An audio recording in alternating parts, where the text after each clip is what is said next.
C'est ça. Fait que moi, dans le fond, après avoir terminé mon programme, j'ai été engagée dans une au privé, donc dans une entreprise privée qui n'est pas un hôpital.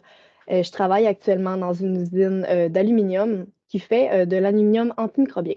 Fait que c'est un peu une branche du programme du côté de la microbiologie.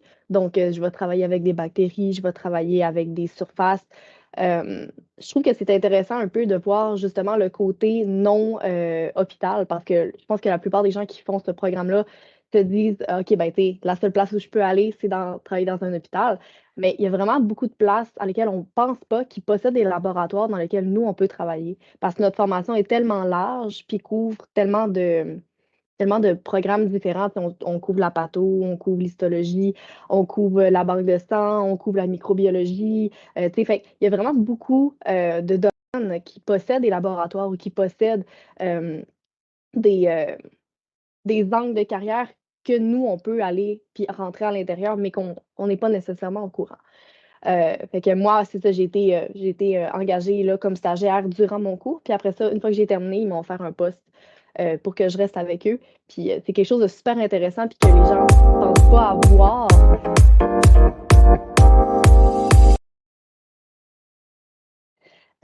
Donc, mon travail actuel, je suis présentement responsable du laboratoire et des affaires normatives.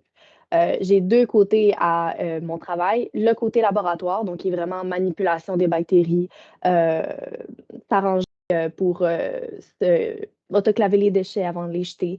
La gestion de l'inventaire du laboratoire, donc faire l'inventaire à chaque mois, s'assurer que j'ai mes gelouses, que mes bactéries sont en bon état aussi.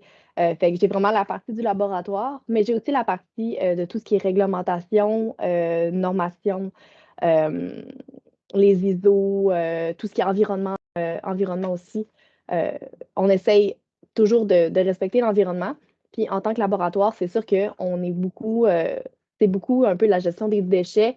On essaye de ne pas utiliser des choses exemple, des bouts de pipette à usage unique, tu sais, des choses comme ça pour réduire l'environnement, mais des fois, on n'a pas le choix. Fait que c'est un peu la gestion aussi de ça que je fais. Tout ce qui est réglementation, c'est-à-dire les normes ISO qu'il faut respecter dans un laboratoire.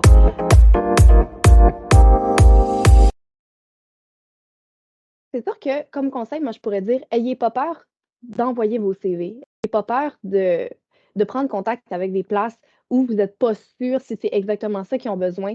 Parce que des fois, eux autres même ne savent pas vraiment qu'est-ce qu'ils ont besoin, mais comme la formation couvre tellement large, on a des connaissances qu'il y a beaucoup d'entreprises qui auraient besoin d'avoir. Fait que mon meilleur conseil, ça serait de ne pas avoir peur, envoyer les CV, même si vous n'êtes pas sûr si c'est exactement ça qu'ils recherchent. Puis juste de prendre la chance. Puis des fois, ça peut juste.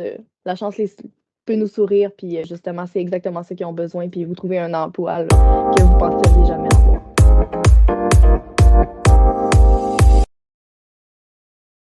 Hmm. J'aurais tendance à dire beaucoup la collaboration. Autant la collaboration que j'ai eue avec mes collègues, avec mes autres, les autres personnes, mais aussi avec les professeurs. D'apprendre à travailler, à travailler en équipe, à collaborer sur des projets, à s'aider mutuellement aussi. Je pense que c'est quelque chose qui est vraiment important, puis qu'aujourd'hui, c'est très utile à trouver des gens pour collaborer, pour s'aider. Tu sais. On est oui, on vient à connaître notre métier, on vient à connaître ce qu'on fait, puis on vient bon dans ce qu'on fait, mais il y a toujours un moment où on va avoir besoin d'aide.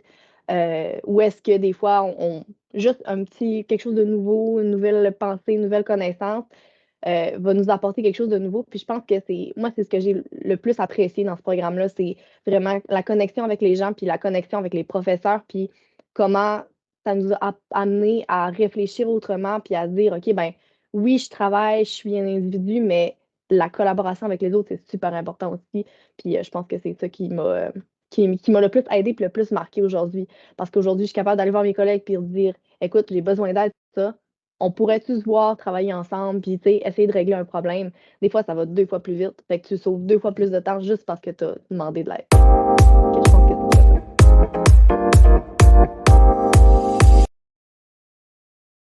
Euh, il y a eu un moment clé dans mon processus scolaire vers la fin de ma technique où je me suis dit que je pense que je serais mieux de travailler à l'extérieur de l'hôpital. Un de ces moments clés-là, ça a été beaucoup le salaire.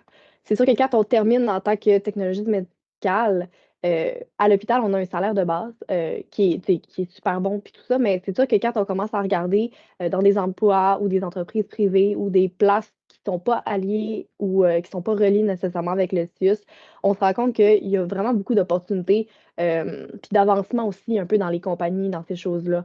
En tant que technologiste médicale dans un hôpital, tu sais, tu peux faire ta job, tu peux avancer, devenir un peu chef de département, tout ça, mais il n'y a pas exactement la même échelle, je pense, graduelle que dans une autre compagnie. Puis comme c'est un peu le CIUS, c'est tu sais, c'est tout le monde ensemble. Tu fais beaucoup aussi de, de, de temps supplémentaire. Ça, c'est quelque chose que j'avais un peu de misère avec le concept de faire du temps supplémentaire obligatoire, pas obligatoire. Tu sais, des fois, tu le sais comme pas trop où ce que tu es dans tout ça. Euh, Dans l'entreprise où je suis présentement, je fais du 8 à 5 du lundi au vendredi. J'ai aucune fin de semaine. Je travaille pas de soir, puis je travaille pas de nuit. Fait que